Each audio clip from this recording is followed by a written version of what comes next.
جی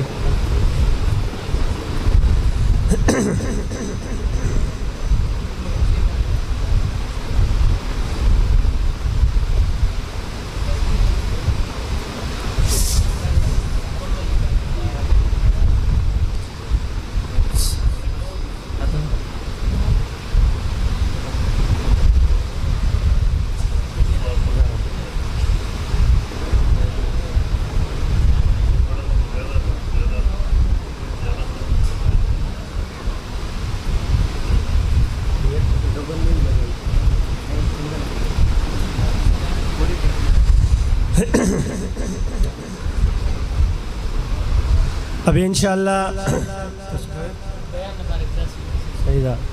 مدارس اسلامیہ جنہوں نے عوام کو، مسلمانوں کو یہ دولت دی بچوں کی صورت میں کہ انہوں نے جامعہ اصحاب صفہ جو مسجد نبوی شریف کے اندر قائم تھی، اس کی سنت کو زندہ فرما رہے ہیں۔ تمام ساتھیوں سے گزارش ہے کہ اپنی اپنی جگہ پر تشریف رکھیں۔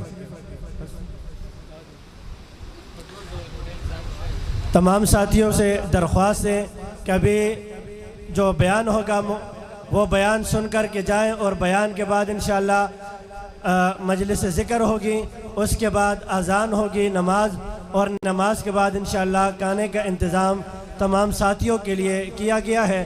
تو تمام ساتھیوں سے گزارش ہے کہ ہمارے پاس عالم دین جو تشریف لائے دور سے ایک مہمان ہے، تو مہمان کا، میزبان کا حق بنتا ہے کہ ہم اس کے جو ہے نا قدر کریں اور اس کو بیٹھ کر کے اس کو سنیں۔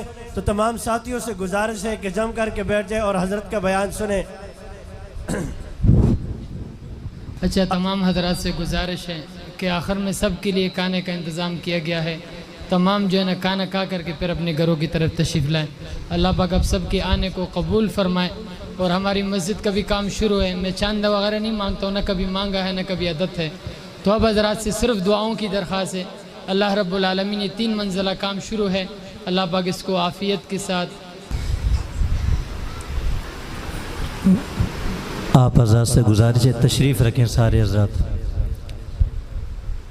حضرات تشریف رکھیں، آرام سے بیٹھ جائیں۔ نحمده ونصلي على رسوله الكريم، اما بعد فاعوذ بالله من الشيطان الرجيم، بسم الله الرحمن الرحيم۔ لقد من الله على المؤمنين اذ بعث فيهم رسولا من انفسهم يتلو عليهم آياته ويزكيهم ويعلمهم الكتاب والحكمة، صدق الله العظيم۔ وقال النبي صلى الله عليه وسلم: القرآن حجة لك أو عليك، أو كما قال رسول الله صلى الله عليه وسلم۔ اللهم صل على سيدنا ومولانا محمد وعلى آل سيدنا ومولانا محمد وبارك وسلم۔ میرے واجب الاحترام بھائیوں، بزرگوں اور دوستوں، آج ہم بڑی ہی بابرکت باسعادت مجلس کے اندر تشریف فرما ہیں۔ یہ بڑی ہی بابرکت باسعادت اور رحمت والی مجلس ہے۔ تکمیل قرآن آج 4 بچوں کا یا 5 کا قرآن مکمل ہوا ہے، یہ بڑی سعادت کی بات ہے۔ اللہ تعالیٰ نے اپنے پیارے حبیب صلی اللہ علیہ وسلم کے دنیا میں آنے کے 4 مقاصد قرآن مجید فرقان حمید میں 4 مقامات پر بیان فرمائے ہیں۔ آپ صلی اللہ علیہ وسلم کا پہلا مقصد اللہ جل جلالہ نے بیان فرمایا ہے: لقد من اللہ علی المؤمنین اذ بعث فیہم رسولا من انفسہم یتلو علیہم آیاتہ۔ سب سے پہلا مقصد آپ صلی اللہ علیہ وسلم کا وہ یہ ہے کہ تلاوت قرآن سب سے پہلا مقصد تلاوت قرآن، قرآن کی تلاوت کرنا۔ عرب لوگ باوجود اس کے کہ عربی زبان سمجھتے بھی تھے اور عربی بولتے بھی تھے، ان کی زبان تھی جیسے ہماری اردو کی زبان ہے، ہم اردو زبان بولتے ہیں، ہمیں اردو کی گرامر پڑھنے کی ضرورت نہیں ہوتی۔ ایسے ہی عرب لوگ عربی زبان پڑھتے تھے، اس کے باوجود اللہ تعالیٰ نے پیارے حبیب صلی اللہ علیہ وسلم کو یہ ارشاد فرمایا کہ اے محبوب یتلو علیہم آیاتی ہی، ان لوگوں کے سامنے قرآن کی تلاوت کیا کریں تاکہ ان لوگوں کو قرآن صحیح پڑھنا آ جائے۔ اس لیے کہ بغیر استاد کے جو بھی پڑھے گا یقیناً گمراہ ہو جائے گا۔ اللہ تعالیٰ نے مجھے اور آپ کو یہ جو قرآن کی نعمت دی ہے، یہ ایک عظیم نعمت دی ہے، اور یہ وہ عظیم نعمت ہے جو آپ صلی اللہ علیہ وسلم نے حضرات صحابہ اکرام رضوان اللہ تعالیٰ علیہم اجمعین کے سینہ اطہر کے اندر اتاری، پھر آپ کے صحابہ کے ذریعے سے اس امت تک، آج تک ہم تک پہنچی ہے۔ تو آپ صلی اللہ علیہ وسلم کا پہلا کام کہ یتلو علیہم آیاتی، قرآن کی تلاوت۔ میرے بھائیو، بزرگوں اور دوستو، آج مسلمانوں کے زوال کی ایک وجہ، بڑی وجہ یہ ہے کہ مسلمانوں نے قرآن کی تلاوت کو چھوڑ دیا ہے۔ یتلو علیہم آیات، اس کی تلاوت کرنا۔ شیخ الحدیث حضرت مولانا زکریا رحمۃ اللہ علیہ، جن کی فضائل اعمال لکھی ہوئی ہے، حضرت نے لکھا ہے کہ قرآن کا حق ہے کہ سال میں 2 مرتبہ قرآن کو مکمل پڑھنا، مکمل قرآن کی 2 مرتبہ تلاوت کرنا، سال میں پورے قرآن کو 2 مرتبہ مکمل پڑھنا، یہ قرآن کا حق ہے۔ اور جو آدمی قرآن کے حق کو ادا نہیں کرے گا، آپ صلی اللہ علیہ وسلم نے ارشاد فرمایا القرآن حجت لک او علیک، قرآن یا تو آپ کے حق میں سفارشی ہوگا یا آپ کے خلاف گواہی دے گا۔ اب یہ وہ قرآن ہے جو اللہ کا کلام ہے، اللہ جل جلالہ کا کلام ہے، اللہ کی زبان سے نکلا ہے۔ اس سے پہلی جتنی کتابیں اتری ہیں وہ ساری کی ساری کتابیں ہیں، وہ کلام نہیں ہیں، لیکن قرآن مجید کتاب بھی ہے، کلام بھی ہے، اس لیے اس کو کلام اللہ کہا جاتا ہے۔ تو جو آدمی قرآن مجید فرقان حمید کی تلاوت نہیں کرتا، تو میرے بھائیو، بزرگوں اور دوستو، کل قرآن قیامت کے دن اس کے خلاف گواہی دے گا، یا اللہ اس بندے نے میرا حق ادا نہیں کیا۔ اور قرآن ایسا سفارشی ہے جس کی سفارش اللہ ضرور قبول فرمائیں گے۔ اس لیے ہم میں سے ہر آدمی یہ عزم کرے کہ ہم انشاءاللہ قرآن کی باقاعدہ پابندی سے تلاوت کریں گے، انشاءاللہ کریں گے نا انشاءاللہ۔ دوسرا مقصد آپ صلی اللہ علیہ وسلم کا اللہ نے بیان فرمایا ہے، یعلمہم الکتاب والحکمہ، اس قرآن کو سمجھنا، قرآن کی تعلیم میں حفظ بھی آ جاتا ہے، تعلیم میں قرآن کے معنی اور مطالب بھی آ جاتے ہیں، اور اس کی تشریح اور تفصیل بھی آ جاتی ہے۔ تو فرمایا یہ دوسرا کام ہے۔ اور تیسرا کام آپ صلی اللہ علیہ وسلم کا اللہ نے بیان فرمایا کہ حدیث پاک، آپ صلی اللہ علیہ وسلم کے مبارک الفاظ جو بھی نکلے ہیں، ان کے اوپر ان کو لوگوں کو سمجھانا، لوگوں تک پہنچانا۔ اور حضرات صحابہ کرام نے آپ صلی اللہ علیہ وسلم کی ہر ایک بات کو نوٹ کیا، آپ کے قول فعل عمل کو نوٹ کر کے احادیث کی صورت میں امت کے سامنے پیش کیا۔ تو یہ 3 کام آپ صلی اللہ علیہ وسلم کے اللہ نے بتلائے۔ چوتھا کام فرمایا تلاوت قرآن، تعلیم قرآن، اور تیسری حدیث کی تعلیم۔ یہ تینوں تب کام کی ہوں گی، فائدہ مند ہوں گی کہ جب ان کے ساتھ چوتھی چیز ہوگی، اور وہ چوتھی چیز کیا ہے؟ یزکیہم، تزکیہ۔ تزکیہ کس کو کہتے ہیں؟ تزکیہ کہتے ہیں اخلاق کی پاکی کو۔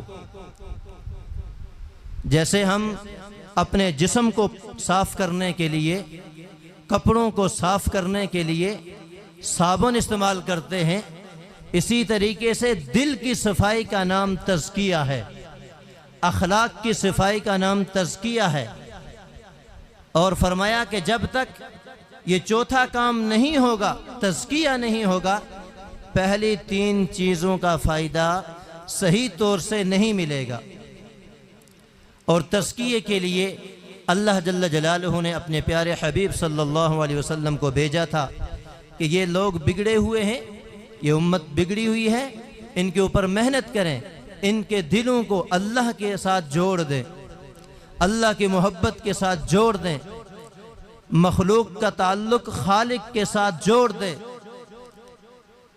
اور آپ صلی اللہ علیہ وسلم کی یہ محنت تھی، تو اس لیے فرمایا کہ تزکیہ ضروری ہے، اپنے دل کی صفائی ضروری ہے۔ میرے بھائیو، بزرگوں اور دوستو، اگر دل پاک ہوگا تو آنکھیں پاک ہوں گی۔ کیوں؟ اس لیے کہ اگر دل صحیح ہوگا تو یقیناً انسان کا جسم بھی صحیح ہوگا، دل بیمار ہوگا تو جسم بھی بیمار ہوگا۔ روحانی اعتبار سے بھی اگر دل صحیح ہوگا تو یقیناً روحانیت بڑھے گی، اور اگر دل روحانی طور پر کمزور ہوا تو یقیناً انسان کمزور ہوگا، بیمار ہوگا۔ کیسے؟ کہ جیسے بیمار آدمی ہوتا ہے، اس کو بخار ہو تو اگر اس کو میٹھی چیز کھلائیں تب بھی وہ کہتا ہے یہ تو مجھے میٹھی نہیں لگ رہی ہے، کڑوی ہے۔ تو بھائی ایسا نہیں ہے، گلاب جامن کڑوا نہیں ہے، بلکہ آپ بیمار ہیں۔ ایسے ہی آج ہم قرآن پڑھتے ہیں، قرآن پڑھنے سے ہمیں وہ لذت محسوس کیوں نہیں ہوتی جو حضرت صحابہ کرام کو ہوتی تھی؟ نماز پڑھتے ہیں لیکن نماز میں وہ سکون کیوں نہیں ملتا؟ آپ صلی اللہ علیہ وسلم نے فرمایا نماز میری آنکھوں کی ٹھنڈک ہے، ہمیں ٹھنڈک محسوس کیوں نہیں ہوتی؟ اس لیے کہ ہم روحانی طور پر مریض ہیں، ہم سارے بیمار ہیں۔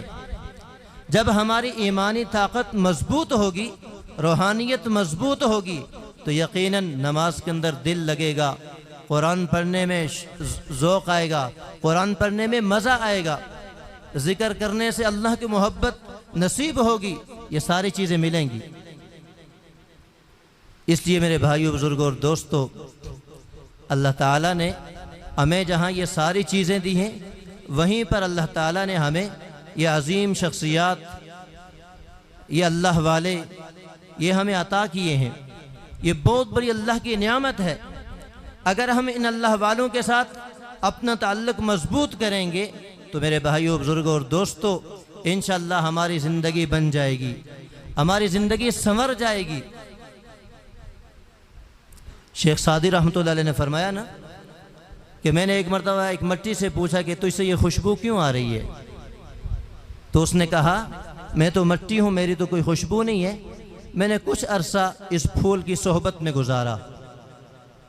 اگر مٹی پھول کی صحبت میں رہتی ہے، وہ خوشبودار بن جاتی ہے، تو کیا خیال ہے ایک انسان اگر اچھے انسان کے ساتھ رہے گا، ایک انسان اللہ والوں کے ساتھ رہے گا، تو کیا اللہ والا نہیں بنے گا؟ اللہ کی محبت نصیب نہیں ہوگی؟ کیا اس کے دل کے اندر اللہ کی محبت نہیں آئے گی؟ ضرور آئے گی۔ اس لیے میرے بھائیو، بزرگوں اور دوستو، ہم سارے کے سارے کوشش کریں، اللہ والوں کی صحبت اختیار کریں، اور جیسے اللہ والے ہمیں زندگی گزارنے کا کہتے ہیں ویسے ہم زندگی گزاریں۔ یہ نہیں ہے کہ ہم ان پروگرامات میں شریک ہو گئے، شریک ہونے میں کیا ہوا؟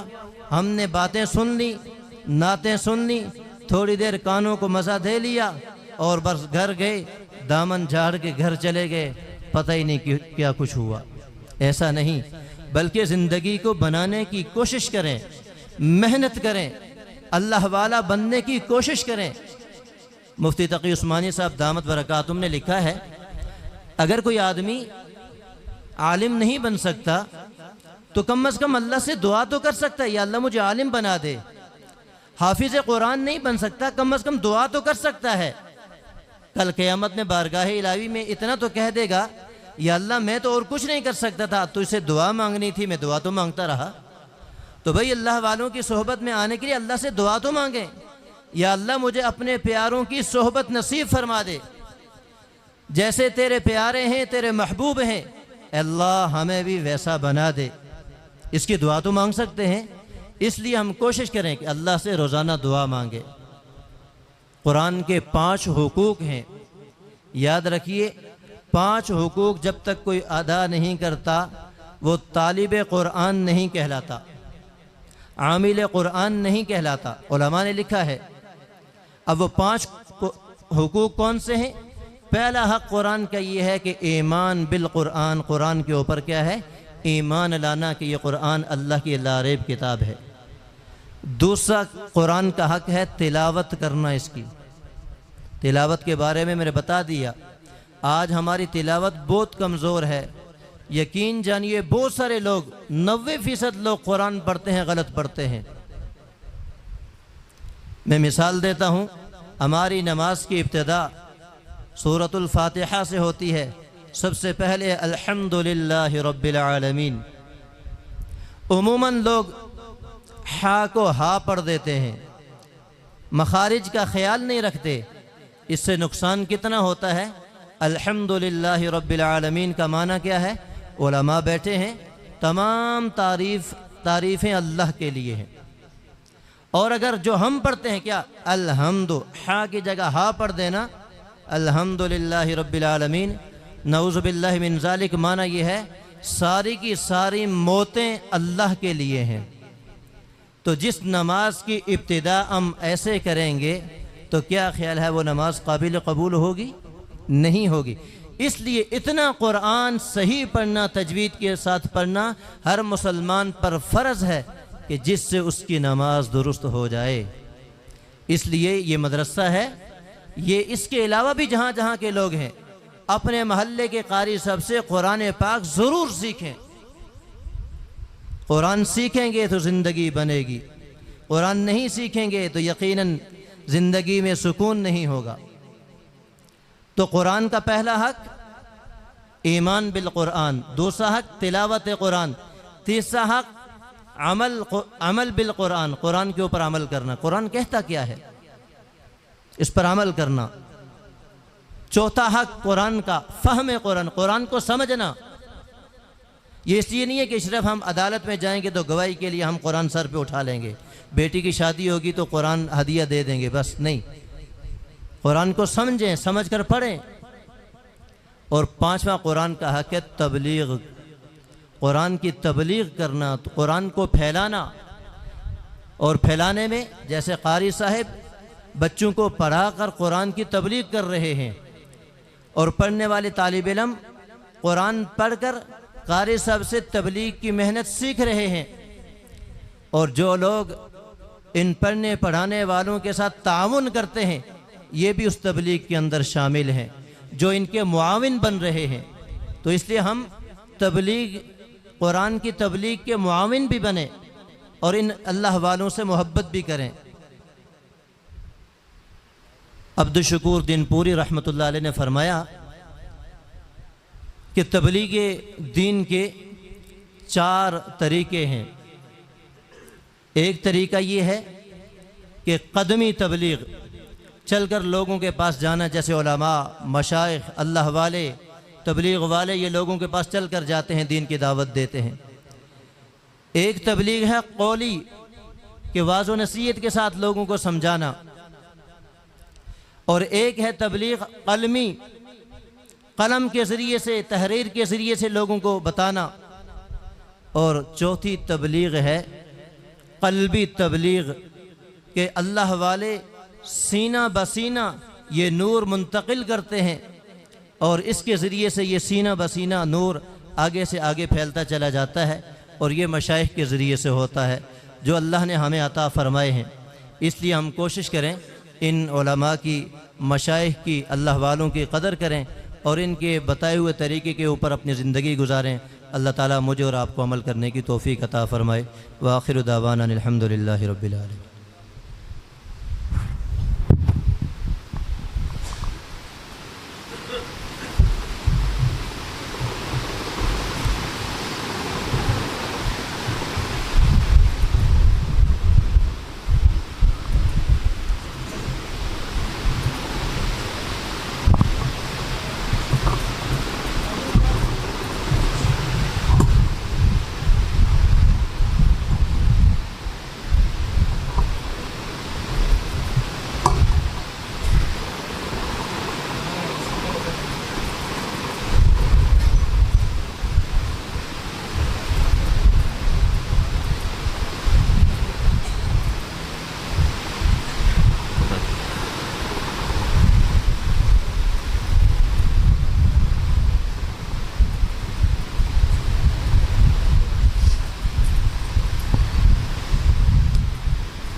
تمام ساتھی اس نیت کے ساتھ استغفار پڑھیں کہ اللہ پاک ہمارے پچھلے تمام گناہوں کو معاف فرما دیں۔